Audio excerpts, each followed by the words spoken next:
नमस्कार। यो बहसमा म यहाँहरूलाई हार्दिक स्वागत गर्दछु। जीवराम भण्डारी। आज यहाँहरू सामुन्ने उपस्थित हुनुहुन्छ आकर्षण पोखरेल, उहाँ इन्जिनियर हुनुहुन्छ। म आज आकर्षण पोखरेलका बारेमा एउटा दर्शकसँग को त आकर्षण पोखरेल भन्ने बारेमा पनि जिज्ञासा रहन सक्छ, चासो रहन सक्छ। संक्षिप्तमा म उहाँको बारेमा बताइदिन्छु। उहाँले सेन्ट जोसेफ स्कुलबाट प्रारम्भिक शिक्षा हासिल गर्नुभएको देखिन्छ। अनि आइएससी उहाँले केयुबाट र उहाँ पेसाले पछि इन्जिनियर बिई उहाँले गर्नुभयो। त्यसपछि जापान युनिभर्सिटीबाट उहाँले रिसर्च गर्नुभएको छ। त्यसै गरी एमबिए इन्फ्रास्ट्रक्चर मलेसिया, एमबिए चाहिँ इन्फ्रास्ट्रक्चरमा मलेसियाबाट गर्नुभएको छ। त उहाँ एउटा नेपाली समाजलाई पछिल्लो अवस्थामा हेर्ने एउटा जिज्ञासु नयाँ पुस्ताको व्यक्ति हुनुहुन्छ। हामी जो एङ्करहरू छौँ, कार्यक्रम प्रस्तुताहरू, के आक्षेप लाग्ने गर्छ भने यिनै थोत्रा कुरा, यिनै पुराना मानिस बुढाहरूलाई कति पेस गरिरहेको, मानौ यिनकै मात्रै कुरा सुन्नु छ, सुनिरहनु पर्ने हामीले त्यो दर्शकहरूको त्यस्तो खाले हामी उप प्रश्न पनि तेर्सिने गर्छ। त म आज एउटा विकल्पको खोजी गर्दै जाँदा आकर्षण पोखरेललाई पनि मैले त्यस्तो पाएँ र उहाँको केही नेपाली समाज किन यो अवस्थामा छ, कसका कारण छ, नयाँ ढङ्गले उहाँ पनि नजिकबाट समस्यालाई बुझ्ने गहिराइमा त्यो प्रयत्नमा भइरहनु भएको रहेछ। त म आज उहाँसँग समग्र राष्ट्रिय राजनीतिक अवस्था, निर्वाचन सन्निकट छ, यसलाई कसरी हेरिनुपर्छ, नयाँ पुस्ताको दृष्टिकोणसहित विषयहरूलाई क्रमशः उठान गर्ने म प्रयत्न गर्नेछु। सर्वप्रथम म उहाँलाई स्वागत गर्छु। सर, स्वागत छ है त कार्यक्रममा। Thank you so much sir, thank you so much. अब म तपाईँसँग कसरी पेश हुन चाहेँ भने, हजुर, तपाईँ पेसाले शिक्षाको हिसाबले इन्जिनियर, पेसा पनि तपाईँ इन्जिनियरको रूपमा काम गरिरहनु भएको छ। हजुर। जुन हाम्रो नेपाली समाज छ, हामी झन्नै अहिले 33 वर्ष भएछ यो प्रजातान्त्रिक हामीले अभ्यास गरेको नेपालमा। विगतको 7 सालदेखि 17 सालसम्म जोड्ने हो भने त 43 वर्ष भएछ। त यसमा मानिसहरूको जिज्ञासा के भने किन विकास हुन सकेन, संसारका हरेक देशमा हुन सक्छ, हामी कहाँ चाहिँ किन हुन सकेन भन्ने त्यो प्रश्नवाचक चिन्ह आम नेपालीजन, खास गरी पछिल्लो पुस्ताले उठाइरहेका छन्। तपाईँ जस्तो एउटा नयाँ पुस्ताको एउटा होनहार इन्जिनियर, हजुर, निर्माण निर्माण कार्यमा पनि संलग्न हुनुहुन्छ, अलिक कन्स्ट्रक्टिभ त्यस्तो सोच पनि राख्नुहुन्छ सायद। त मूल समस्या हाम्रो हो के बताइदिनुहोस् त। म यहीँबाट सुरु गरेँ अनि यसले धेरै प्रश्नहरू जन्माउँछन्। म थप प्रश्न उठान गर्दै जानेछु र त्यो आम जिज्ञासाका कुराहरूलाई तपाईँले क्रमशः सम्बोधन गर्नुहुनेछ भने मैले त्यस्तो आशा गरेको छु। कृपया। अब सरले जसरी अहिले भन्नुभयो, आखिर त्यो आम युवा त म पनि हो। मैले 7 सालदेखिको कुरामा म जानकार नरहे पनि 46 साल 47 साल पछिको त म आफू पनि एक हिसाबले त्यो एउटा त्यो सर्कलको भनौँ न त्यसको मैले पनि भोगिरहेको छु। अब मलाई लागेको कुरा चाहिँ हाम्रोमा सबैभन्दा ठुलो समस्या चाहिँ मानसिकताको जस्तो लाग्छ मलाई। हेर्नुहोस्, म एउटा सानो उदाहरण दिन चाहन्छु सरलाई। हामीलाई हरेक चिजमा रेस्ट्रिक्सनमा हामी राखिरहेका छौँ। इक्जाम्पल, धारा धेरै नखोल है भनिन्छ। हेर्नुहोस्, किन हामी पानी दिन सकिरहेको छैनौँ। हेर्नुहोस्, कति वर्षदेखि मेलम्चित आइरहेको छैन। बत्ती नबाल्दा त त्यहाँनिर त्यो कोठामा कोही पनि छैन, किन बत्ती बालिरहेछौ। यो सबै चिजहरू छन् नि हामीलाई रेस्ट्रिक्सनहरू। यो दरिद्र मानसिकतामा हामी हुर्क्यौँ कि तपाईँको बाटो राम्रो छैन, बिस्तारै कुदाऊ है भनिन्छ हामीलाई। किनकि हाम्रो त स्पिड लिमिट कति त, अहिले जर्मनीको रोडहरू तपाईँको स्पिड लिमिटले यस्ता जति कुदाए पनि हुने रोडहरू भइसके, तर अब हामीलाई के छ, बिस्तारै कुदाऊ है भनिन्छ। यो दरिद्र मानसिकताको उपज पेट्रोलमा 10 रुपियाँ बढ्यो भने एउटा ट्याक्सी ड्राइभरले तपाईँले सधैँ 100 रुपियाँमा चढ्ने जुन तपाईँको रुटमा मानौँ 200 रुपियाँ तपाईँलाई पर्थ्यो भने 10 रुपियाँ तेलमा बढ्यो भने उसले 250-300 रुपियाँ भन्छ। तपाईँले तेलको भाउ त खासै बढेको छैन, अथवा यो किन बढ्यो त यो फेयर अहिले भन्नुभयो भने सर तेलको भाउ हेर्नु कहाँ पुगिसक्यो भन्छ। उसले कहिले पनि तपाईँलाई आजसम्म मेरो श्रमको मूल्य खै भनेको छ त। हजुर, ट्याक्सी चढ्दाखेरि आफै महसुस गर्नुभएको छ कुनै ट्याक्सी चालकले मेरो श्रमको मूल्य खै भन्छ त। हो, यो मानसिकता। हेर्नुहोस्, त्यो दरिद्र मानसिकता चाहिँ हाम्रो शिक्षाका कारणले त्यस्तो प्राप्त भएको कि अथवा हाम्रो सामाजिक बनोट त्यस्तो छ? यसमा यस्तो छ सर, यो जस्तै जति पनि नेतृत्व मैले महसुस गरिरहेको छु अहिले आजसम्म, तपाईँको 46 साल 47 साल पछिको आजसम्मको नेतृत्वको बारेमा हेर्दाखेरि यो आम जनताको क्षितिज र नेतृत्वको क्षितिज फरक भइदियो। हेर्नुहोस्, अहिले मैले सरलाई हेर्दाखेरि मैले सरलाई डिस्क्राइब गरिरहेको छु नि त, अहिले सरको बनावटलाई म डिस्क्राइब गर्छु, मेरो ध्यान तपाईँमा छ, तपाईँको ममा छ, फरक चिज हो नि त। हामी जनतालाई अहिले के छ, बाटोघाटो राम्रो भएन, बत्ती छैन, पानी चाहियो, यस्ता यी सामान्य शिक्षा स्वास्थ्य यी कुरामा चाहिँ जनताको होराइजन कहाँ छ, यी चिजमा छ तपाईँको। जब नेतृत्वमा के छ भने तपाईँको अब एकचोटि म पदमा कसरी पुग्ने, पदमा पुगिसकेपछि म कसरी त्यहाँ टिक्ने, पार्टीभित्र म कसरी तपाईँको पदाधिकारीमा पर्ने, मन्त्रीमा कसरी हुने, मेरो आफन्तलाई के गर्ने, जब होराइजनै तपाईँको फरक छ भने यो समस्या। नत्र हेर्नुहोस् त यति लङ टाइम तपाईँको अराउन्ड कति 33 इयर्स तपाईँको 33 इयर्समा आज आइपुग्दाखेरि पनि हामीले व्यवस्थालाई दोष दियौँ, सबै कुरालाई दोष दियौँ। आज 33 इयर्स हामीले खोजेकै व्यवस्था आउँदाखेरि पनि पानीसम्म आउँदैन सर घरमा। किन भन्दाखेरि म गर्छु आग्राको, अर्काले गर्छ गाग्राको भन्ने कुरा छ नि तपाईँको चाहिँ। यही यो प्रवृत्ति नै सबैभन्दा ठुलो म चाहिँ बाधक देखिरहेको छु। त त्यसका बावजुद पनि 33 वर्षदेखि आम नेपालीले भोगेका बेहोरेका त्यही पात्र छ। हजुर, भोट उनीलाई किन दिन्छन्? त्यसको अर्थ किन दिन्छन्? अब अघि सरलाई सरले निवेदन गर्नु भएन, म त योचोटि स्वतन्त्र उम्मेदवार पनि छु काठमाडौँ क्षेत्र नम्बर 4बाट। किन तपाईँ उम्मेदवार? अब यो स्वतन्त्र म किन भन्ने कुरा काठमाडौँ क्षेत्र नम्बर 4बाट? हजुर हजुर, त्यहाँ स्वतन्त्र अरू पनि छन्, हजुर, ठुला पार्टीका पनि अरू उम्मेदवार हुने दाबी छ। हजुर हजुर, जस्तै नामै लिँदा राजन भट्टराई, डाक्टर राजन भट्टराई एमाले, हजुर, काङ्ग्रेसको गगन थापा, हजुर, अर्को स्वतन्त्रबाट अर्जुन प्रसाई, हजुर, 101 मानिस चर्चित मानिसहरू छन्। तपाईँ पनि फेरि त्यही क्षेत्रमा दाबी तपाईँको रहेछ, किन? आज 15 वर्षसम्म उहाँ तपाईँको चाहिँ सांसद हुनुहुन्छ, अरू उहाँ तपाईँहरू लाभका पदमा पनि हुनुहुन्छ, अरू हाम्रो के अरे राजन भट्टराई सबैजना, तैपनि यो होराइजन त मिलिरहेको छैन नि त आजसम्म। हामी पछि परिरहेछौँ नि। आज पनि त 4 नम्बर क्षेत्रको समस्याहरू हेर्नुहोस्, तपाईँको समग्र देशको समस्या हेर्नुहोस्। त्यस कारणले गर्दा समस्याको समाधानको लागि म लगायत युवाहरूले जुन अहिले प्रयास गरिरहेछौँ यसलाई पोजिटिभ ल्याउँ। यो कसैको प्रतिद्वन्दी, कसैको तपाईँको चाहिँ एगेन्स्टमा आएको भन्दा पनि आफ्नो हिसाबले आफूले जानेका कुरा राख्ने र विकासमा सबैभन्दा ठुलो समस्या सर म आएर हुन्छ, मैले बन्नुपर्छ, मैले गर्नुपर्छ भन्ने जुन हाम्रो आम धारणा छ नि, यो परिवर्तन गरौँ योचोटि। तपाईँ कसैलाई हराउन आएको कि जित्न आएको? म जित्न आएको सर। म योचोटि अझ म सरलाई क्लियर गरौँ, योचोटि जनतालाई जिताउन आएको। जनता जितेनन् कि अहिलेसम्म। कम्तीमा 2-4 कुराहरू यस्ता आउनु पर्यो। कसरी जनता जित्छन्? तपाईँले जित्दा चाहिँ अरूले जित्दा कसरी जनता जित्दैन भन्ने लाग्यो? मेरो आफ्नो बुझाइ के छ भने विकास तपाईँको एउटा भनेर हुन्छ, एउटा गरेर हुन्छ। एउटा भनेर हुने विकास पनि छ क्या अरूको चाहिँ। आज मानौँ यो ठाउँमा 50 जना मान्छे आउँदैछन् भने सबैले कालो कोट लाएर आऊ है भन्ने भने यो भनेपछि सबैले कालो कोट लाएर आए नि त्यहाँनिर। किनेर त दिनु परेन नि त त्यहाँ कसैलाई पनि। ओ देशले आदेशले चल्यो, आदेशले चल्यो भनेपछि देशले पनि कति कुराहरू भनेर हुने विकासहरू छन्। जस्तै अहिले काठमाडौँको मेयरले सार्वजनिक शौचालय दिनुहोस् है भन्नुभयो। उहाँले सार्वजनिक शौचालयहरू त्यो होला व्यवस्थित हिसाबले हरेक चोकचोकमा भइसकेको छैन, सुरुवात त भयो नि त्यसलाई।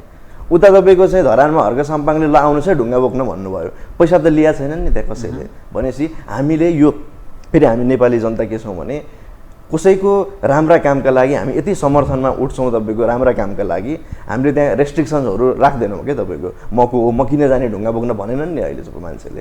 त्यस कारणले गर्दाखेरि यो भनेर हुने विकासमा चाहिँ हामी पछि परिरहेछौँ भने गरेर हुने विकासमा त उहाँहरूले त झन् सोचै भएन अहिलेसम्म। हेर्नुहोस् त, 2वटा तपाईँले स्पष्ट पार्नुहोस् अनि हामी अघि बढौँ। अब तपाईँले अर्को स्पष्ट के पार्नु जरुरी छ भने काठमाडौँ क्षेत्र नम्बर 4मा तपाईँ उम्मेदवार हुँदै हुनुहुन्छ। हजुर, त्यहाँ अर्जुन प्रसाईको पनि दाबी छ, उनी पनि लामो समयदेखि नेपाली सोसाइटीको लागि एडभोकेसी गरेर हिँडेका मानिस। तपाईँहरू स्वतन्त्र बिचमै पनि त समस्या पैदा हुने भयो नि त। मैले जस्तै नेतृत्वमा 5वटा पोइन्ट मैले भनेको छु, योजना, योग्यता, क्षमता, विशेषज्ञता र विवेक। यी 5 कुरा चाहिँ नेतृत्वमा चाहिन्छ। त्यो कुरालाई जसले बढी जस्टिफाई गर्न सक्छ उहाँ नै इलेक्ट हुने त भने त्यसमा राम्रो मान्छे त डेफिनेटली तपाईँको चाहिँ पब्लिकले पिकअप गरी जनता जनार्दन। हजुर एकदमै त्यसमा कुनै गुनासो छैन। तपाईलाई काठमाडौँ क्षेत्र नम्बर 4 वासीले भोट दिनुपर्ने आधार के? हजुर, किन भोट दिने बताउनु त? अब अहिले 4 नम्बर क्षेत्रमा हामीले जति पनि कुराहरू देखिरहेछौँ त्यहाँ 101 उम्मेदवार देखिँदैछ होइन 101 उम्मेदवार हुनुहुन्छ तर 101 समस्याहरू पनि छन् सर फेरि त्यहाँनिर होइन जस्तै काठमाडौँको एउटा मैले अस्ति कपनमा एकजना प्रिन्सिपल सरसँग बस्दा उहाँले के भन्नुभयो भने सर आकाश हेरेर स्कुल खोल्नुपर्ने स्थिति आउँछ यो खहरे ठुलो भयो भने मेरो विद्यार्थी वरबाट पारि जान सक्दैन भन्नुभयो कहाँ भन्दा काठमाडौँ क्षेत्र नम्बर 4 जहाँ 101 तपाईँको नेताहरू हुनुहुन्छ हो त्यो चिजको लागि अहिले मैले मेरो इन्जिनियरिङ टिमले गर्दा त्यसको अध्ययन गरिरहेछ म त्यसको डिटेल रिपोर्ट कपनको साप्तलेमा रातिमा प्रोजेक्टर लगाएर this is the way we can do यो तरिकाबाट हामी गर्न सक्छौँ भनेर मैले त्यो गर्न मैले गइरहेको छु म गर्छु त्यो कुरा तपाईँको चाहिँ त्यसलाई त्यति धेरै 10 वर्ष लाग्यो यो खहरेले दुःख दिएको भन्छन् त्यो 10 वर्षको दुःख पाउनुपर्ने स्थिति होइन 4 नम्बर क्षेत्र हजुर चुनावी क्षेत्र हजुर त्यो वासीलाई स्थानीय वासीलाई ल बताउनुहोस् त के कारणले मलाई भोट दिने हजुर र मसँग यो क्षेत्रको डेभलपमेन्टका लागि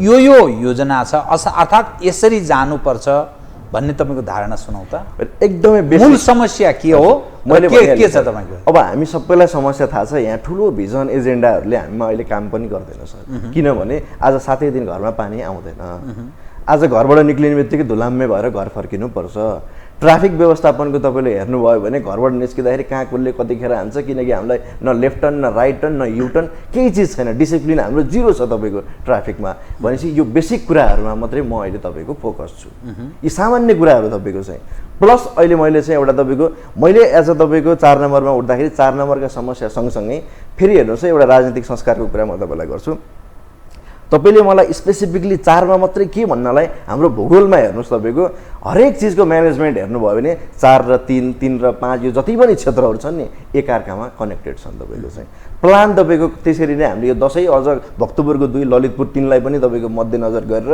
यो भ्याली जुन छ तपाईँको यो भ्यालीकै तपाईँको मास्टर प्लान बन्न जरुरी छ यो राजनीतिक संस्कार हेर्नुहोस् मैले त्यहाँ जितेर त्यो ट्याक्कै त्यो क्षेत्रलाई यही दुईटा कुरा मैले दिन्छु भनेर त्यो एक खालको फल्स कुरा म गर्न चाहन्न हेर्नुहोस् ट्याक्कै म जित्छु तपाईँहरूले मलाई जिताएपछि यो पाउनु भयो भन्ने पनि त होइन नि त त्यो कुरामा समग्र एउटा विकासका आधार खडा गर्नलाई मैले देखेको कुरा अघि मैले सरलाई भने मानसिकताका कुरा त्यो जनतामा हामीलाई चेतना आएका कुरा र नेतृत्वलाई पनि को कुरा काठमाडौँमा 10 जना तपाईँको सङ्घको सांसद हुनुहुन्छ काठमाडौँमा तपाईँको 10 जनाको 20 जना त प्रदेशको हुनु भइहाल्यो भक्तपुर ललितपुर 5 गर्नुभयो भने 5 र अर्को 10 भयो त्यहाँनिर 10 वटा मेयर यहाँ तपाईँको चाहिँ नगरपालिकाहरू छन् कामा नपा आजसम्म यो सबैजनाको एउटा टिमको एउटा पार्टिसिपेसनमा कुनै एउटा युनिट बनाएको छ जसले यो सबै समग्र प्लानिङ गर्ने भनेर आज म तपाईँको 4 मा म फोहोर व्यवस्थापन गर्छु पानी बनाउँछु ढल बनाउँछु भन्दा मेरो 4 को ढल त अहिले अगाडि पुगेपछि 5 मा जान्छ यतापट्टि 3 बाट आउँछ नि त भनेपछि यो तपाईँको चाहिँ डेभलपमेन्टमा हामी गलत ट्र्याकमा छौँ कि सर अहिले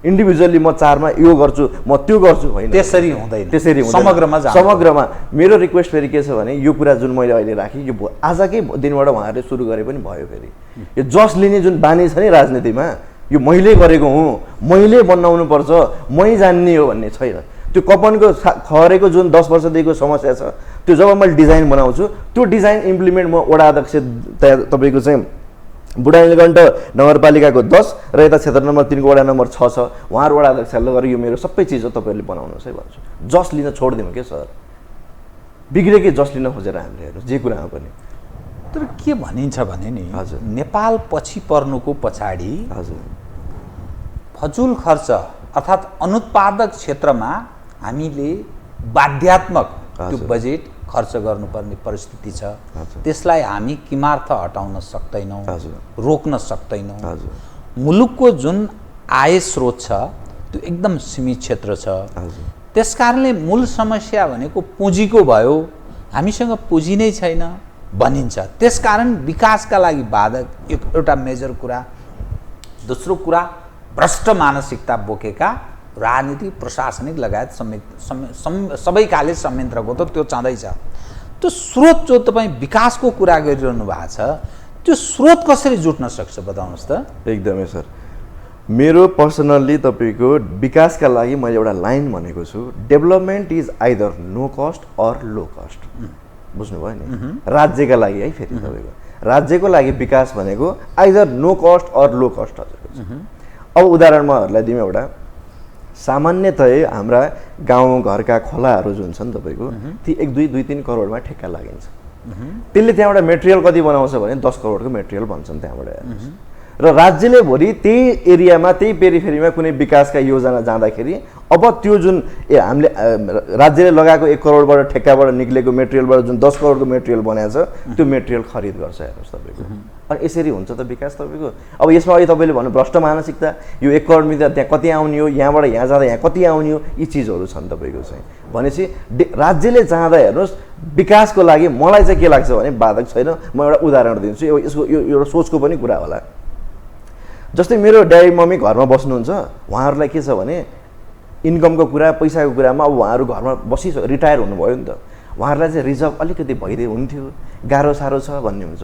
म बाहिर 10वटा काममा हिँडिरहेको हुन्छु, मेरो चिन्जान फलानु सरसँग फलानु साथीसँग योसँग भनेर मेरो त ठुलो एक्सेस छ नि त तपाईँको इक्जाम्पल।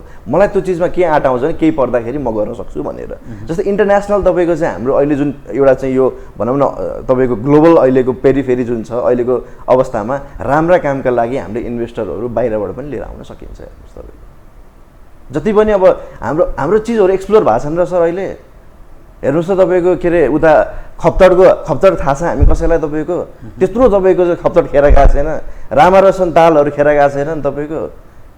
यस्ता त तपाईँको कति छन् कति नेपालमा हेर्नुहोस्। दुर्भाग्य एउटा गोठालाले गएर तालहरू पत्ता लगाइरहेछ तपाईँको। हेर्नुहोस् त हामी एउटा सामान्य सर्वेसम्म गर्न सकिरहेको छैनौँ, एउटा गोठालाले गएर ताल पत्ता लगाउँछ, हामी समाचार बनाइरहेछौँ। त राज्यका सम्पूर्ण संयन्त्र अल्मलिएको छ र एउटा क्लियर भिजन छैन सर कसैसँग पनि। त एउटा कुरा बताइदिनुहोस्, 7 सालमा जब परिवर्तन भयो तत्कालीन बहुदल चाहनेले अर्थात् प्रजातन्त्र चाहनेहरूले पनि स्वर्णिम सपनाहरू मानिसलाई बुने अर्थात् त्यो पेश गरे, प्रस्तुत गरे। हजुर, जनताको त्यो चाहनामाथि त्यसबेला पनि तुषारपात भयो एकदम।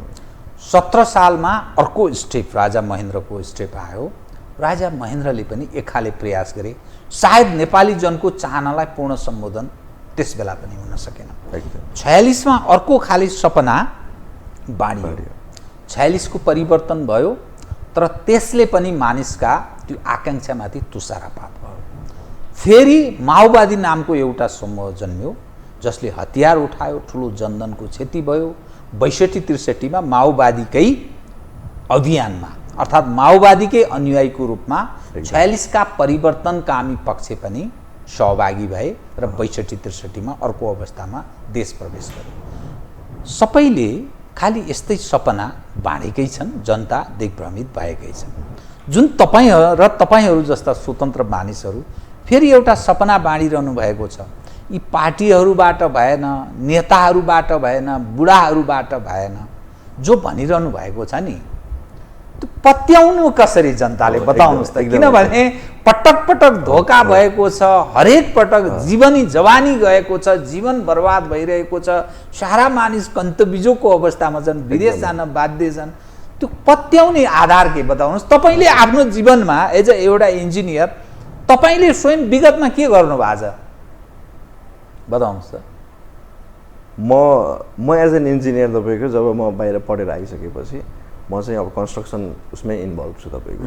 अब नेपालमा साहसिक पर्यटनहरूको एकदमै तपाईँको पोटेन्सियल मार्केट छ तपाईँको। स्काई वाक भनेर सिसामा टेकेर हिँड्ने जुन हामी चाइनातिरको भिडियो हेरेर रमाइरहेछौँ नि अहिले, त्यस्तो खालको चाहिँ कन्सेप्टहरू लिएर हामीले अहिले 2-3टा प्रोजेक्टहरू गरिरहेछौँ अलिकति क्रिएटिभ हिसाबमा। जस्तै तपाईँको एउटा स्काई वाक टावर भनेर छ काठमाडौँ कमलादीमा, हजुरको एउटा भेरेटारमा स्काई वाकै भनेर छ, त्यहाँ पनि कन्याममा पनि अर्को प्रोजेक्ट छ तपाईँको।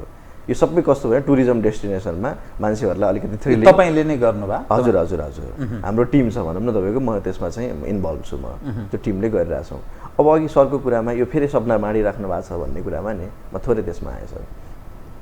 जब सपना सुनियो जहिले ताली बजाइयो, सिङ्गापुर बनाइदिन्छु, स्विजरल्यान्ड बनाइदिन्छु भन्ने बित्तिकै सिधै स्विजरल्यान्ड देखियो, ताली बजाइयो। कसरी भनेर कसैले सोधेन। आज जति पनि मैले कुरा गरिरहेको छु मलाई तपाईँले एक लाइनमा कसरी भनेर सोधिदिनुहोस् मलाई, मसँग हरेक क्वेसनको कसरी भन्ने छ।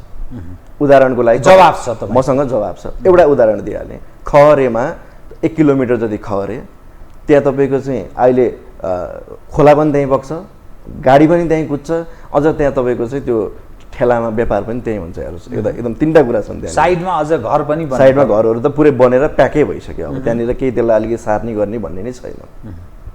त्यो खहरे 1 किलोमिटर खहरेले त्यहाँ गाडी बगाउँछ सर काठमाडौँमा, बाइक बगाउँछ सर, न्युजहरूमा आइरहेको छ त्यो कुरा। चियान खन्दैछौँ हामी एकदम 100%। अस्ति लास्ट इयरै एकजना बच्चा त्यहाँको ढलबाट छिरेर तल धोबी खोला कहाँनिर निस्किएर चाहिँ तपाईँको चाहिँ मृत्यु भयो। सोच्नुहोस् त त्यो परिवारलाई परेको एउटा पीडा हो। त्यो चिजमा मैले कसरी व्यवस्थापन गर्छु भन्ने कुरामा एक्जिस्टिङ खहरेलाई 2 मिटर जति एक्सकाभेट गरेर साइडबाट तपाईँको सियरवाल लगाएर माथि स्ल्याब राखेपछि खोलालाई तलबाट बगाउन मिल्छ। त्यहाँ हामीले अहिले मेजरमेन्ट गरे अनुसार 1 मिटरभन्दा बढी पानीको फ्लो छैन, हामीले 2 मिटर राखिरहेछौँ। माथिबाट गाडी कुद्ने भयो, तलबाट खोला बग्छ, सिम्पल छ हेर्नुहोस् है तपाईँको चाहिँ। त्यसपछि जो अहिले त्यहाँ ठेलामा व्यापार गरिरहेछन् उनीहरूलाई पनि हटाएर उनीहरूको फेरि रोजीरोटी खोज्ने कुरा हुँदैन। जहाँ गाडी कुद्छ त्योभन्दा माथिपट्टि अहिले स्टिल स्ट्रक्चरबाट हामीले अलिकति जति अहिले त्यहाँका चाहिँ तपाईँको त्यो रोडमा बस्नेहरू छन् तिनीहरूलाई हामीले माथि पनि अकोमोडेट गर्न सकिन्छ। ब्युटिफुल पनि देखियो हेर्दाखेरि। अब स्रोतको कुरा आयो फेरि, स्रोत भए भए बन्थ्यो होला नि त भन्नुहुन्छ नि त। कहाँबाट जुटाउने म आफै क्वेसन गरिरहेको छु सरलाई, किन म पनि क्लियर हुन चाहन्छु नि त। त्यो 1 किलोमिटर जुन तपाईँको चान्चुन अराउन्ड 1 किलोमिटर जुन तपाईँको हामीले तलबाट जुन पानी बगाउने सोचिरहेछौँ त्यो पानी 2-3 महिनाभन्दा बढी बग्दैन। त्यसलाई मैले के सोचेको छु भने हिजोको समस्या हो नि त खहरे, अब समाधान प्लस इन्कम। सर काठमाडौँमा 1 किलोमिटर लामो मानव निर्मित गुफा पनि जस्तो भयो त्यसलाई टिकट गरेर तपाईँ शनिबार बच्चा लिएर जान सक्नुभयो। 1 किलोमिटर भित्रपट्टि तपाईँको एट्र्याक्सनहरू केही राखिदिएर बच्चालाई लिएर हात डोराउँदै जाँदाखेरि उसलाई एउटा चाहिँ नयाँ एक्सपिरियन्स पनि भयो। काठमाडौँमा गुफा पनि छैन भनेपछि त्यो समस्यामा जब बसेर सोचेर के गर्ने भनेपछि समाधान आउँदो रहेछ क्या सर। त्यसमा हामीलाई त फुर्सद भएन। हेर्नुहोस् तपाईँको अस्ति मैले एउटा न्युज हेरेको थिएँ, गठबन्धनको नेता र सबै अहिलेका हामीले आशा गरेका नेताहरू बिहान 8 बजे मिटिङ, राति 8 बजे सकिएछ। हेर्नुहोस् तैपनि निष्कर्षमा पुगिएन। त्यो मिटिङ कुनै दिन फोहोरको लागि बस्दै थियो होला त तपाईँको। 12 घन्टासम्म डिस्कस गरे, ओहो यो फोहोर त साह्रै भएन, एउटा मेयरको टाउकोमा लगेर थुपार्न मिल्छ भाजती सबै फोहोर तपाईँको 10वटा नगरपालिकादेखि पुरै खाल्टोको फोहोर अझ धुलीखेलदेखि पनि आउँछ भन्ने सुन्थेँ मैले तपाईँको। त्यो बेलामा 10 घन्टा तपाईँको बसेर के गर्ने होला त भन्ने हुन्छ। म अस्ति आफै सिस्टोल बन्चरे डाँडा गएको छु सर, बाइकमा गएको खुट्टा आदि डुबेछ। हेर्नुहोस् तपाईँ हिलो एकचोटि फुर्सद हुँदा हामी जाउँ तपाईँको सबैजना गएर हेरौँ कति बिजोग छ भन्ने कुरा। 20-22 किलोमिटर बाटो बनाउनलाई पैसै नभएर रोकिरहेको रहेछौँ त हामी अहिलेसम्म। इन्ट्रेस्टै छैन सर। त्यो विकास नहुनुमा मूलत के समस्याको सर्जक के हो? यस्तो छ कि सर, तपाईँले मलाई जिताएर पठाइसकेपछि फेरि मैले केही नगर्दा नि तपाईँले मलाई जिताउनुहुन्छ भने म तपाईँलाई किन चासो दिने? गल्ती त हामीमा छ नि त तपाईँको।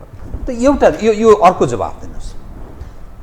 जो प्रतिनिधि सभाको सांसद हुन्छ, प्रतिनिधि सभा सदस्य अर्थात् सांसद भनेर मानिसले बुझ्नुहुन्छ, त्यो त नीति निर्माण गर्ने व्यक्ति हो, त्यो त विकास निर्माण गर्ने व्यक्ति त होइन। अर्थात् त्यसले यसो सहजीकरण कतिपय सवालमा भनसुन गर्न सक्ला। यो डेभलपमेन्टसँग यो सांसद हुन खोज्ने मानिसले किन जोडेर हेरेको? यसो छ सर। र स्वतन्त्र त्यसमा पनि तपाईँ जस्तो मानिस के गर्न सक्नुहुन्छ? पार्टीको कब्जामा सारा चिज हुन्छ, राज्य संयन्त्र उनको कब्जामा छ, सम्पूर्ण संसद उनकै कब्जामा हुन्छ, राज्यका अरू अङ्ग प्रत्यङ्ग सबै उनीहरू कब्जा गरेर बसेका छन्। तपाईँको एउटा जितले के फरक पर्छ मानिसको जीवनमा? अब पहिला त सरलाई म किन स्वतन्त्र भन्ने कुरा भन्छु। यो पार्टीका पर्खाल यति अल्का भयो नि, अब हेर्नुहोस् है तपाईँको भित्रका गतिविधि देखिन पनि सकिँदैन।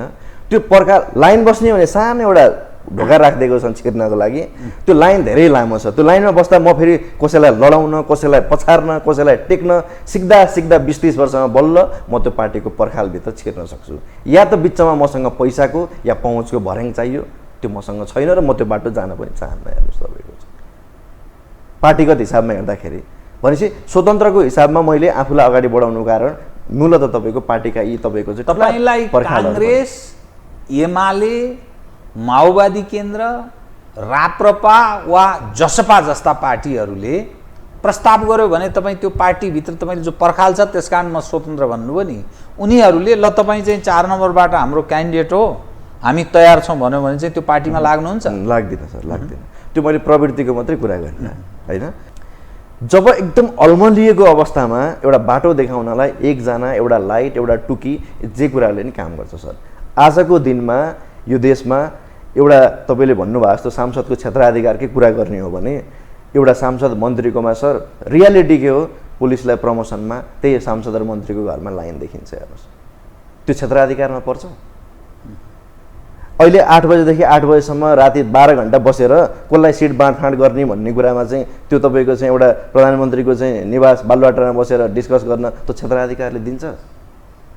कति दिनसम्म एब्सेन्ट भएर तपाईँको चाहिँ सामान्य कलेज जानलाई पनि 20% ऊ एटेन्डेन्स भएन भने उसलाई NQ not qualified for exam भन्छ। देश चलाउने मान्छे 100औं दिनसम्म एब्सेन्ट हुँदाखेरि त्यो क्षेत्राधिकारले दिन्छ। र मैले फेरि म गएर बनाउँछु मैले गर्छु भने होइन नि त सर, यो सोचको कुरा हो। त्यो कसले बनाउने हो त? ल मलाई एकछिनलाई भनिदिनुहोस् तपाईँले, त्यो बनाउने मान्छे को हो त? उसलाई गएर त हामीले भन्न त सकिएला नि त। आज सर अल्मलिएकै हो, फ्याक्ट कुरा तपाईँको चाहिँ नजानेकै हो। फेरि मलाई कसैसँग रिस राग गरेनन् भन्ने केही पनि होइन, तपाईँको नजान्न त पाइयो नि त। मैले अहिले जापानिजमा खर्र बोल्न थालेँ, अब म तपाईँसँग रिसाउँ बुझ्नु भएन भनेर। तपाईँले बुझ्नु न, त्यो तपाईँको गल्ती भएन नि त। अहिलेको नेतृत्वले बुझ्नु भएन विकास के हो, कसरी लान सकिन्छ। इक्जाम्पल म एउटा मात्रै उदाहरण दिन चाहन्छु। अहिले अर्थात् यो जो राजनीतिक वृत्तका जो नेतृत्व पङ्क्तिका मानिस छन् यिनीहरूको क्षमतामाथि प्रश्न छ, अर्थात् क्षमताहीन मान्छे छन् भन्ने यसरी बुझ्नु। अब यस्तो छ, उहाँहरूको कुन कुन कुरामा के क्षमता त होला डेफिनेटली, तर विकासको मामलामा यदि हामी आजसम्म हामीले जुन भोगेका सामान्य कुरा के हेर्नुहोस् न, अहिले बत्ती पानी यताउति सबै कुरा यी बेसिक कुरामा हेर्दाखेरि उहाँहरूको डेफिनेटली तपाईँको त्यो कुरामा उहाँहरूलाई आउँदैन। अब आउँदैनलाई क्षमता नभएर नआएको भन्ने कि कसरी लाने त्यो त एउटा कुरा, तर उहाँहरूलाई नआएकै हो यो कुरा। फेरि साइन्सले पनि के भन्छ भने work is equal to force into distance भन्छ क्या सर। आजसम्म हेर्नुहोस् न, हामी 46 साल पछिको लागि जति पनि तपाईँको चाहिँ फोर्स लगाइयो, डिस्टेन्स त उही हो नि त। विकास मैले चाहिँ पर्सनल्ली मैले विकास देखिदिनँ। अस्ति एकजनाले मलाई के भन्यो, घर घरमा बाटोघाटो पुगेको छ भन्नुभयो। बाटोको आफ्नो डेफिनेसनहरू छन्, हेर्नुहोस् कस्तालाई बाटो भन्ने बाटोमा तपाईँको पेडेस्ट्रियन वा के अरे तपाईँको चाहिँ पैदल यात्रीको लागि हिँड्ने ठाउँ चाहिन्छ, इन्टरसेक्सनहरूका कुरा आउँछन्, कहीँनिर क्रसिङ छ चाडा चाहिँ तपाईँको इन्टरसेक्सनको कुरा भयो, त्यसपछि तपाईँको चाहिँ यतापट्टि ढल अथवा पानीको चाहिँ व्यवस्थापनका कुरा आउँछन्, धेरै कुरा छन्। हामी के भयो भने उही दरिद्र मानसिकता र द्रवित मानसिकतामा छौँ हामी। सर र कालोपत्र देख्ने बित्तिकै विकास त भइहाल्यो, अर्को वर्ष खोइ विकास भन्दा बगाएर लान्छ। हेर्नुहोस् तपाईँको त्यो विकास होइन नि सर। ठुला योजनाका राष्ट्रिय तपाईँको ठुला योजनाको कुरा गरौँ, मदन भण्डारी राजमार्ग तपाईँको चाहिँ अहिले त्यसलाई एकदमै अहिले विकास गरियो भन्ने ठाउँ छ नि। एकचोटि त सिन्धुलीबाट अगाडि बढ्नुहोस्, हरेकको आँगन र रोड जोडिएको छ, त्यसलाई विकास भनिन्छ?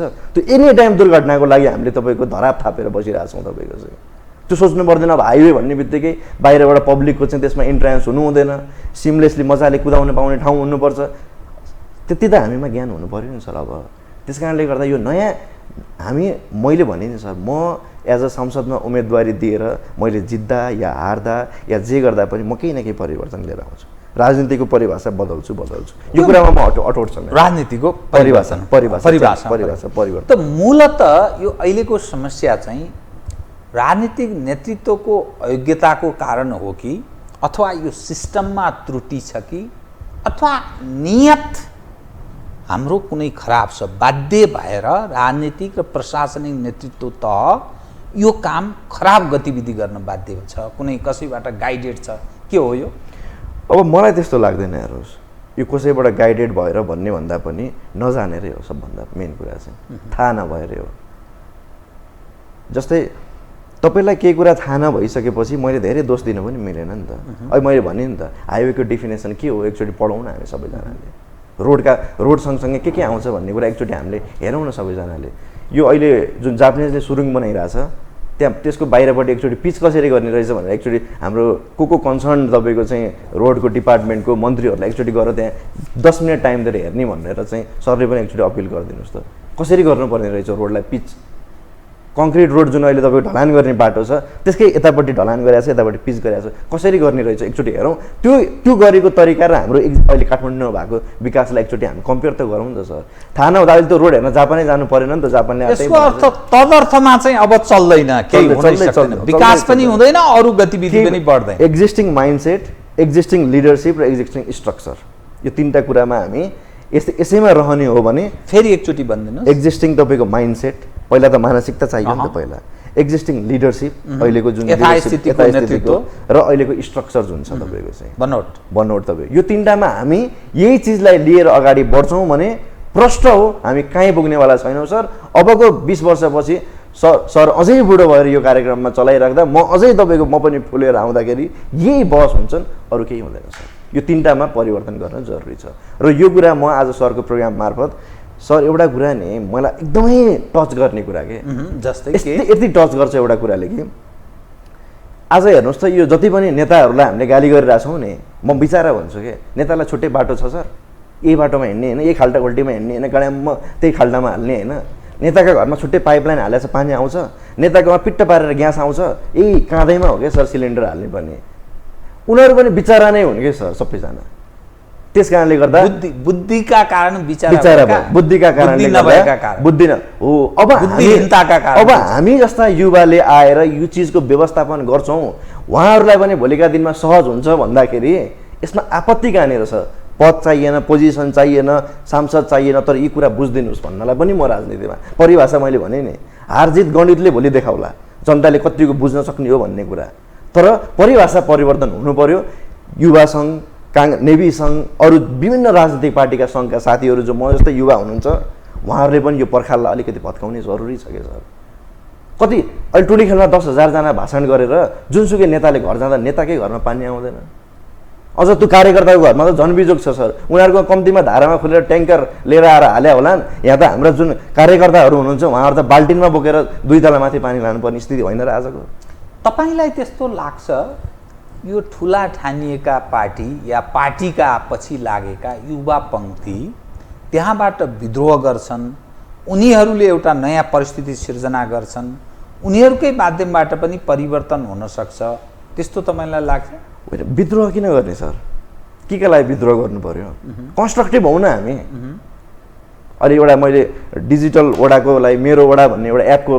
प्लानिङ भइरहेछ हाम्रो काम भइरहेछ अहिले जस्तै त्यो एपले के गर्छ भने त्यो वडामा कतिजना जनसङ्ख्याहरू छन् तिनको डिटेल तपाईँको चाहिँ कहाँ के काम गर्छन् भन्ने कुरा अब अहिले हेर्नुहोस् है अस्तिको लोकल इलेक्सनमा एप डेभलप गर्दै हुन्छ म यसलाई यही कुराबाट म जोड्दैछु अस्तिको लोकल इलेक्सनमा 5 वर्षसम्म यही खाल्टोमा उसको दुःख सुख जे छ यही खाल्टोमा छैन 5 वर्ष यहाँ बसेर गाडी रिजर्भ गरेर भोट हाल्न तपाईँको गाउँ जान्छ हुन्छ यो संसारमा कहीँ तपाईँको के बुझ्छ त मान्छेले त्यहाँ गएर के थाहा हुन्छ उसलाई त्यहाँको समस्या यहीँको यहाँ बसेपछि यहीँ हाल्नु पर्यो नि अब यहाँ घर हुनुपर्ने रहेछ भोटर आइडीको लागि जग्गा हुनुपर्ने रहेछ तर यहाँ बासिन्दा भएर नहुने रहेछ यति कुरामा त चेन्जेस ल्याउनु पर्यो नि त अब तपाईँको अब त्यो मेरो वडा भन्ने एपले यसलाई एक्ज्याक्ट तपाईँको डिजिटल अर्थात् जो जहाँ बस्छ त्यसले त्यही भोट हाल्न पाउने अधिकार रहनु एड्रेस कहिल्यै पनि 20 वर्षसम्म थाई र काठमाडौँ अस्थायी हुँदैन जबकि ऊ 20 वर्ष काठमाडौँ बसेको छ भने चाहिँ एड्रेस तपाईँको पर्मानेन्ट र तपाईँको टेम्पोररी हुँदैन के सर एड्रेस इज एड्रेस तपाईँको जो जहाँ बस्छ त्यहीँनिर उसको एड्रेस हुनु पर्यो हो अब यो भइसकेपछि उसले यहाँको समस्याको लागि बुझ्ने भयो भोलि भोटमा आज 65,000 कति आएर चाहिँ काठमाडौँको मेयरले जित्दा 6 लाख आउँथ्यो होला त्यही अनुसारको जिम्मेवारी र प्लानिङ र बजेटिङका कुरा हुन्थ्यो होला अब हेर्नुहोस् न अहिले एकछिनलाई बजेटकै कुरा गर्दा 65,000 जनता अथवा लिएर जितिनु र 6,50,000 ल्याएर जित्दाखेरि चाहिँ बजेटको प्लानिङ पनि त्यही हुन्थ्यो होला नि त अब हाम्रो म्यानेजमेन्ट चाहिँ यहाँ 50औं लाखलाई गर्नुपर्ने छ अब हामी जित्दाखेरि चाहिँ तपाईँको चाहिँ 65,000 70,000 मत लिएर आएर जितिरहेको हुन्छौँ र त्यही माइन्डसेट अनुसार काम गरेर आउँछौँ त्यो चेन्ज हुनु पर्यो यो मेरो वडाले के गर्ने भयो भने डिजिटाइज गरेर जनसङ्ख्या कति छन् अहिले तपाईँ बस्ने वडामा ट्याक्कै मेडिकल कहाँ छ थाहा छ त प्रहरी चौकी कहाँ छ ट्याक्कै थाहा छ तपाईँलाई अस्ति एउटा घटना भयो मलाई थाहा भए पनि धेरैलाई थाहा नहुन सक्छ होइन मैले अहिले सरलाई पर्सनल्ली भन्दा पनि आम मान्छे कुरा गरेँ इभन मलाई नै तपाईँको मेरो म बस्ने ठाउँमा वडा कहाँ प्रहरी कहाँ छ मलाई थाहा छैन तपाईँको र म कहाँ छु भन्ने एउटा प्रहरीलाई पनि थाहा छैन है फेरि हेर्नुहोस् है अस्ति एउटा घटना घट्यो बोलाएँ लोकेसन दिँदा हैरान पुलिसलाई तपाईँको चाहिँ कम्तीमा आफ्नो पेरिफेरी बस्ने चिज यो चिजमा डिजिटाइज गर्न सकियो भने तपाईँको हाउसको तपाईँको घरको आइडी हान्ने बित्तिकै तपाईँलाई त्यहाँ डाइरेक्ट ल्याउन सकियो भने अब अहिले तपाईँको हामी फ्रीको यो के अरे गुगलबाट चाहिँ म्यापबाट चलाइरहेछौँ यता आउन खोज्यो भने कहिले उता पुगिरहेको हुन्छ कहिले उता पुगिरहेको हुन्छ सिधा बाटोमा चाहिँ हाम्रो आफ्नै तपाईँको अर्थात् हाम्रो अर्बन एरिया बहुत गन्जाडोल एकदमै डावाडोल अवस्थामा छ लतालिङ्ग छ त्यसलाई एउटा लयमा लिएर आउनलाई चाहिँ त्यो मेरो वडा भन्ने जुन एपको परिकल्पना गरेका छौँ त्यसलाई त्यो डिजिटल भर्सनमा ल्याउने बित्तिकै मेडिकल कहाँ छ पुलिस चौकी कहाँ छ मासु पसल कहाँ छ पार्किङ अब त्यो गरेपछि हामीले जस्तै वडाको स्ट्रक्चर हेरेर अहिले हाम्रो पार्किङ कहाँ भन्ने नै छैन नि त सर अहिले पसल 50 वटा छ पार्किङ कहाँ हो थाहा छैन तपाईँको ठिक छ 10 मिनट 5 मिनट हिँड्नु पर्ला कहीँ न कहीँ त हुनु पर्यो नि त पार्किङ हो त्यो वडामा कहीँ फ्री स्पेस छ भने त्यसलाई चाहिँ पब्लिक पार्किङ गर्न सक्यो त्यसमा पब्लिक शौचालयका कुरा आए भनेपछि यो हिसाबमा चाहिँ म्यानेजमेन्ट गरेर हामी अगाडि बढ्यौँ भने एउटा एउटा कस्तो छ भन्दाखेरि हजुरको डेटा चाहियो क्या सर अगाडि बढ्नको लागि। आज हामीसँग केही चिजको डेटा नै छैन, कसरी अगाडि बढ्ने? अहिले हामीलाई पानी लिएर आउनु कति कप लिएर आउने भनेर 2 जना छौँ त भन्नु पऱ्यो नि। अहिले 5 कप लिएर आयो भने 3 कप त खेर गयो नि। हो, विकासमा हामी पछाडि पढ्नुको कारण हाम्रो एक्ज्याक्ट हामीसँग डेटा पनि छैन। तथ्य र तथ्याङ्कमा आधारित भएर मात्रै विकासमा अगाडि बढ्न सकिन्छ। के भन्न थालेका छन् मानिस भने हजुर, स्थानीय तहको निर्वाचनमा केही स्वतन्त्र उम्मेदवारहरू जसरी चुनाव जिते तिनका कारण धेरै मानिस हौसिए, तर यथार्थ स्थिति त्यस्तो छैन। यसकारण छैन सङ्गठित छन् पोलिटिकल पार्टीहरू र उनीहरूसँग सारा साधन र स्रोत छ। त्यो खालको योजना स्वतन्त्र मानिसहरूसँग छँदा पनि छैन। त्यसैले नपुगिने बाटो हिँडिरहेका छन्। यसले समस्याको समाधान गर्दैन। होइन, यो गलत बुझाइ हो सर। अब यदि त्यो बाटोबाट पुगिँदैन भने अहिलेको एक्जिस्टिङ बाटोले पुर्याउला त सर? यो 33 वर्षमा हामी कहाँ पुग्यौँ भन्ने त हामीलाई प्रश्न थाहा छ नि त। अब पनि बाटो परिवर्तन गरेनौँ भने, अब पनि हामीले हाम्रो अप्रोच परिवर्तन गरेनौँ भने सिधा जसले तपाईँलाई भोट हालेर तपाईँले जसलाई पठाउनुहुन्छ उसलाई तपाईँले 5 वर्षमा उसको मूल्याङ्कन गरेर तपाईँले उसलाई रिजेक्ट गर्न सक्नुहोस् न। तपाईँको आज त्यही कुरा गरे भए आज हामी हजुरबुवा पुस्ता बुवा पुस्ता भनेर गइरहेछौँ नि। तपाईँको चाहिँ मेरो हजुरबाको पालामा पनि शेरबहादुर देउवा प्रधानमन्त्री, आज मेरो पालामा पनि मेरो ड्याडीको पालामा पनि भने जस्तै राइट जसले गरिरहेछन् उसलाई हामीले चाहिँ रिजेक्ट गरे भए त आज यो स्थिति आउँथेन। समस्या नेता कि समस्या व्यवस्था हो? यो सिस्टम प्रणाली हो? होइन, यस्तो छ सर। अब यसलाई मैले देखेको चाहिँ हाम्रोमा यो नामको लागि चाहिँ हामीलाई व्यवस्था परिवर्तन हुँदै हुँदै आए। धेरै नामहरू छन् नि त, तर उयो एउटा थोत्रो गाडी छ। पहिला सुरुमा मानव एउटा टाटाको लोगो थियो, पछि मारुति सुजुकीको आयो, त्यसपछि हुन्डाईको आयो, पछि तपाईँको चाहिँ मर्सिडिजको आयो, BMW हुँदै फरारीसम्म हालियो अहिले लोगो। गाडी उही थोत्रै हो सर, गाडी उही थोत्रो हो। तपाईँ चाहिँ के चेन्ज चाहनुहुन्छ? अहिले गाडी चेन्ज गर्नु पऱ्यो सर। गाडी नै चाहिँ इन्जिन चेन्ज गर्नु पऱ्यो, मेकानिजम चेन्ज गर्नु पऱ्यो। मेकानिजम भने होराइजन मिलाइदिनु पऱ्यो एकचोटि। जुनसुकै सांसद पनि तपाईँको आफ्नो क्षेत्रमा अथवा देशका लागि केही समस्या पर्दा ऊ तपाईँको चाहिँ त्यो समस्यामा सरिक हुनु पऱ्यो। त्यो होराइजन मिलेपछि सरिक हुन्छ क्या। मेरो एउटा कन्स्ट्रक्सन साइटमा राति 3 बजे ठुलो पानी पऱ्यो। हेर्नुहोस्, म 3 बजे यसो बिउजेँ, ठुलो पानी परिरहेछ, म दौडेर गएँ। भर्खर ग्राउन्ड वर्क जमिन मुनि काम भइरहेको थियो। म पुग्दापछि त्यहाँ पुरै डुबान भइरहेको रहेछ। मलाई चासो थियो नि त सर, मेरो कामको र मेरो होराइजन मिल्यो। म दौडेर गएँ त्यहाँनिर के भयो भनेर मैले समस्या समाधान गर्ने। अब मलाई के लेना छैन, मजाले सुत्या भए त्यो डुब्थ्यो होला, त्यहाँ लड्थ्यो होला, त्यहाँ करोडौँको क्षति हुन्थ्यो होला। भनेपछि कम्तीमा आफू लागि सोच्ने जनप्रतिनिधि त हामीले छानौँ न। कहिलेसम्म चल्ला? यत्रो इतिहास बोकेका पार्टी योगदान पनि भन्छ नि, जेल बस्यौँ हामीले, कोहीले चाहिँ भन्छौँ हामीले यत्रा मान्छे मार्यौँ भन्ने पनि दाबी गर्छन्, त्यसलाई पनि गौरव ठान्छन्। त यत्रो इतिहास बोकेका पार्टी नेताहरू छन्, तर तपाईँहरू जो स्वतन्त्र भनेर जो दाबी गर्न थाल्नुभएको छ, जो हिम्मत उति ह्याउ जो देखाउने प्रयासमा हुनुहुन्छ, यसको पछाडिको तागत के हो बताउनुहोस् त? कुन त्यस्तो तागत छ जसले तपाईँहरूलाई प्रेरित गरिरहेको छ, घचघच्याइरहेको छ? यी पोलिटिकल पार्टीबाट हुँदैन, यी नेताबाट हुँदैन, हामी सक्छौँ, हामी गर्छौँ जसरी भनिरहनु भएको छ नि, त्यो आँट कहाँबाट आएको? हामी जो युवाहरू आइरहेछौँ, मलाई लाग्छ म लगायत धेरै युवालाई we are well known with process के सर। हामी प्रडक्टमा फोकस छैनौँ। जब प्रोसेस राइट भइसकेपछि प्रडक्ट त डेफिनेटली राम्रो हुन्छ। जसलाई प्रोसेसको ज्ञान छ उसले हिम्मत गर्छ। हेर्नुहोस् तपाईँको कि उसलाई अस्योर छ कि ऊ प्रडक्ट तपाईँको चाहिँ बिगार्दैन भनेर। हामी प्रोसेसमा, हाम्रो प्रोसेसको पाटो नै हामी एकदमै त्यो हुन्छ नि, एकदम अपेक्षा छ, छोप्पैको छ, हामीलाई केही लेना देना छैन। जस्ट जे आइपुग्छ नि यहाँनिर तपाईँको चाहिँ अर्डर गर्ने बेलामा के अर्डर गर्ने थाहा छैन, आइसकेपछि यो किन म खाँदैन यो भनेर भएन नि सर। र अर्को कुरा, सरले जुन योगदानको कुरा गर्नुभयो, योगदानको कदर गर्नुपर्छ डेफिनेटली। त्यसमा कुनै पनि नेतासँग म चाहिँ पर्सनल्ली मेरो कुनै त्यो हुन्छ नि, मलाई रिस राग यो गरिनस् चोर म भन्दैन। हेर्नु, त्यो जरुरी पनि ठान्दिनँ है म तपाईँको चाहिँ। उहाँहरूको देन के हो भने एउटा हेलिकप्टर छ सर, यो उहाँहरूले 15, 20, 30 वर्षदेखि कुरेर बस्नु भएको छ क्या।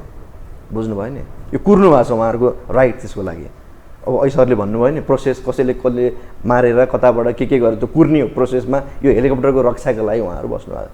तर यो हेलिकप्टर उहाँहरू बसेर चाहिँ यता गर्ला उड्ला कि यता गरेर उड्ला कि स्टार्ट यता होला कि, त्यो 15 वर्ष कुरेर हेलिकप्टर उड्दैन सर। 15 दिन ट्रेनिङ लिनुपर्छ क्या यो उडाउनलाई चाहिँ। विकास अब उहाँहरूले जुन अहिले यसरी ओगटेर बस्नु भएको छ, त्यो मैले 15 वर्ष कुरेँ, त्यही भएर म पार्टीको चाहिँ के हुनु पर्यो, अबको मन्त्रीमा पार्टीमा मेरो योगदान, त्यो केही मेक सेन्सै गर्दैन क्या सर। त्यसले 20औं लाख 30औं लाख मानिस नेपालमा राजनीतिका नामबाट गुजारा चलाउँछ। हजुर, पार्टीमा छन्, एक त जनप्रतिनिधि छन्, ती राज्यका सारा सम्पूर्ण साधन स्रोतको प्रयोग गर्छन्, तिनका अनुयायी छन्, तिनका कार्यकर्ता छन्, पार्टीका कार्यकर्ता छन्, ती सम्पूर्णको राज्यका हरेक संयन्त्रमा पकड, पहुँच र कब्जा छ। अब तपाईहरू यसो हेर्दा सामान्य हिसाबले पिप्सो भन्छ नि, एउटा सामान्य एउटा युवा जोस जाँगर भएको, त्यो तपाईहरू पिप्सो हो जो प्रयत्न गरिरहनु भएको छ, सक्नुहुन्छ त? 100% सकिन्छ सर।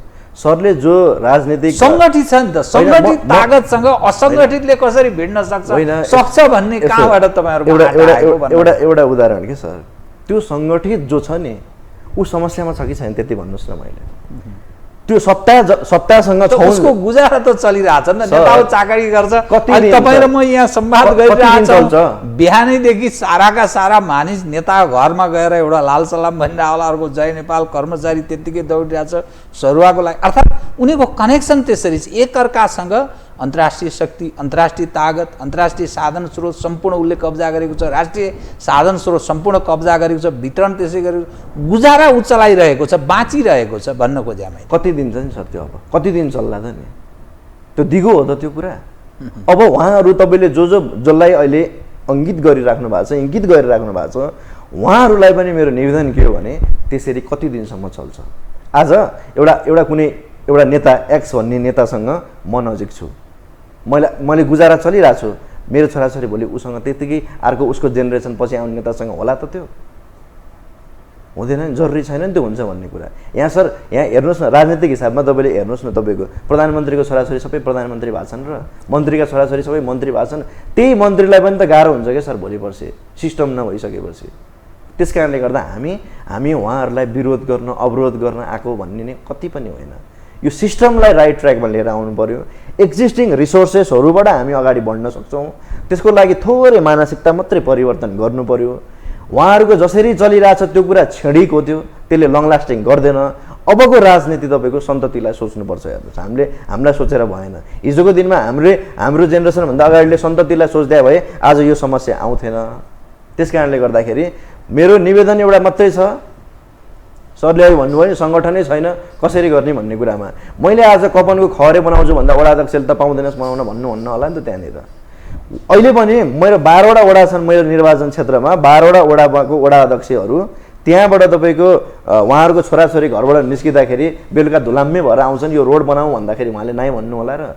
मैले चाहिँ हेर्नुहोस्, म स्वतन्त्र हुनुको फाइदा मैले कसैलाई पनि यो पार्टीको यो पार्टीको म त सबै आफ्नो देख्छु, किन सबैमा समस्या छ। तपाईँको कार्यक्रमको ठिक अन्त्यमा एक प्रश्नको जवाफ दिनुहोस्। हजुर, राजनीतिक मानिसले नै गर्ने हो, गैर राजनीतिक अर्थात् पत्रकार, लेखक, साहित्यकार, इन्जिनियर, डाक्टर, वकिल, प्राध्यापक, मास्टर, शिक्षक, यस्ता मानिसले होइन। त्यसकारण हामी त लामो समयदेखि राजनीति गरिरहेका छौँ, हाम्रो त यो पेसा नै, अर्थात् यसको बारेमा हामी पारङ्गत छौँ। नयाँ मानिसले त्यो अर्को पेसा अप्नाइरहेकोले किन राजनीतिमा हस्तक्षेप भन्यो भने के जवाफ दिनुहुन्छ? त्यही अहिले मैले भने सरलाई निवेदन गरिसकेँ, योजना, योग्यता, क्षमता, विशेषज्ञता र विवेक, यो 5 चिज उहाँले जस्टिफाई गर्नुहुन्छ। आफूले यो चिजलाई चाहिँ अब हाम्रो मिसन हो भन्नुहुन्छ र जनताको समस्याको होराइजन र नेताको होराइजन यदि एकै ठाउँमा मिल्छ भने मलाई लाग्छ हामी पेसाकर्मीहरू राजनीतिमा आउनु जरुरी पनि छैन। तर कहिलेसम्म पर्खिने सर? त्यही भएर परिवर्तन अपरिहार्य छ सर, पर्खनु विकल्प हुँदै होइन। यो मेरो मूल नारा नै यही छ। सबैलाई मलाई जहाँसम्म लाग्छ यो यथार्थ पनि हो, हामीलाई परिवर्तन अपरिहार्य छ। अब यो स्थितिमा हुँदै हुँदैन हामी कहीँ पुग्दैनौँ, हामी यहीँ जहाँ छौँ त्यहीँ रहन्छौँ। यो कुनै म पार्टी विशेषमा आक्षेप लगाएर गइरहेको छैन। समस्या आज काङ्ग्रेसको जनतामा पनि यो जो 37-38 लाख मतदाताहरू उहाँहरू हुनुहुन्छ, त्यो समस्या उहाँलाई पनि हो, एमालेकोलाई पनि हो, माओवादीकोलाई पनि हो। सबै मिलेर एकछिनलाई यो पर्खाल्यो, यो सङ्गठनको पर्खालले यो विभाजन नगरौँ, यो पार्टीको पर्खालले थोरै समय विभाजन नगरौँ के सर। बेसिक कुरा गर्दा उही घर बनाउँदाखेरि इन्जिनियर भएको कारणले फाउन्डेसन बनाएर स्ट्रक्चर बनाएपछि बल्ल भित्र इन्टेरियर डिजाइनमा बरु छोराको रुम छोराले बनाउने, छोरीको छोरीले बनाउने, पनि बुवाको बुवाले आमालाई मन्दिर चाहिएला, त्यो इन्टेरियरको पाटोमा हामी बरु अलिकति विभाजित होला। स्ट्रक्चर बनाउने बेलामा चाहिँ हामी विभाजन हुनु हुँदैन। हाम्रो समाजको विकासका बेसिक स्ट्रक्चरहरू बनेका छैनन्। त्यसका लागि यो ठुला पर्खालहरू त्यही भित्र रहेका युवा साथीहरूले पनि भत्काउनु जरुरी छ। तर भत्काउने मतलब विद्रोह भन्दिनँ म, कन्स्ट्रक्टिभ। आज 20 जना तपाईँको काङ्ग्रेसका नेता युवाहरू गएर चाहिँ यो रिङ रोड बनाउनु, मैले सर भन्ने रिङ रोड अहिलेको स्थितिमा रिङ रोडमा 80% जाम अबको 10 दिनमा गर्न सकिन्छ। कसले सोच्दैन त नि त्यो कुरा। मलाई एकचोटि सरले निवेदन गरिदिनुहोस् त उपत्यका ट्राफिकलाई चाहिँ एकचोटि आकर्षण भन्नेलाई बोलाएर सोधाओ न भनेर। हो म कसरी भन्ने कुरा अहिले म सरले डिफाइन गर्नुभन्दा म त्यहाँ गएर भनौँला नि त सर। जान्नेलाई त ठाउँ दिनु पऱ्यो नि त सर। सबै जाममा बसेर हुन्छ? त्यो जाम त सबैलाई होइन र। अहिले प्रधानमन्त्री जो बुढा नीलकण्ठ जाँदाखेरि उहाँ त हुँ हरन बजार साइरन बजार जानु होला। उहाँको छोरा उहाँको भाइ भतिजालाई त महाराजगञ्जमा त राम्रै जाम हुन्छ त सर। केपी ओली जो उहाँ के अरे बालकोट जाने बेला उहाँ त बजार साइरन जानु होला। उहाँका परिवारलाई त राम्रो जाम छ त कोटेश्वरमा। यो व्यवस्थापन गरौँ न, अहिले सकिन्छ त्यो गर्नलाई। एकचोटि सरले भनिदिनुहोस् ल कसलाई भन्नुपर्ने। परिवर्तन अवश्यम्भावी छ, अपरिहार्य छ, पर्खाल भत्किन्छ। पर्खनु विकल्प होइन अब सर। परिवर्तन अपरिहार्य छ, पर्खनु विकल्प होइन। अब परिवर्तन यो पर्खिनु हुँदैन। त्यो फेरि एउटा यो स्वतन्त्रले मात्रै भने होइन है सर। फेरि मैले अहिले भने नि मतदाता अहिलेको 37-38 लाख कति ती मतदातालाई पनि भनिरहेको छु, तपाईँहरूको पनि समस्या हो है यो कुरा चाहिँ। हामी सबै लागेर मिलाउँ। सानो देश त हेर्नुहोस्, झापामा बस्ने मान्छेले बजाङकोलाई चिन्छ, ओहो के छ भनेर कुरा गरेर आउँछौँ। हामी नचिन्ने कोहीले अर्कालाई छैनौँ नि। यो राजनीतिले जुन विभाजन ल्याएको छ त्यसैले हामीलाई विकासमा बाधक बनाएको छ। धन्यवाद छ है त। धन्यवाद सर, सरलाई धेरै धेरै धन्यवाद। आदरणीय दर्शकवृन्द, उहाँ हुन्थ्यो आकर्षण पोखरेल, इन्जिनियर पेसाले, शिक्षाले, सबै हिसाबले। परिवर्तन कसरी सम्भव छ अलिकति विश्लेषण, अलिकति सूचनामूलक र आफ्नो उम्मेदवारीका सवाललाई पनि उहाँले उठान गर्ने प्रयास गर्नुभयो। म सहित मेरो सम्पूर्ण युनिटलाई कार्यक्रमबाट बिदा दिनुहोस्, तर यो हो टेलिभिजन हेर्दै रहनुहोला। नमस्कार।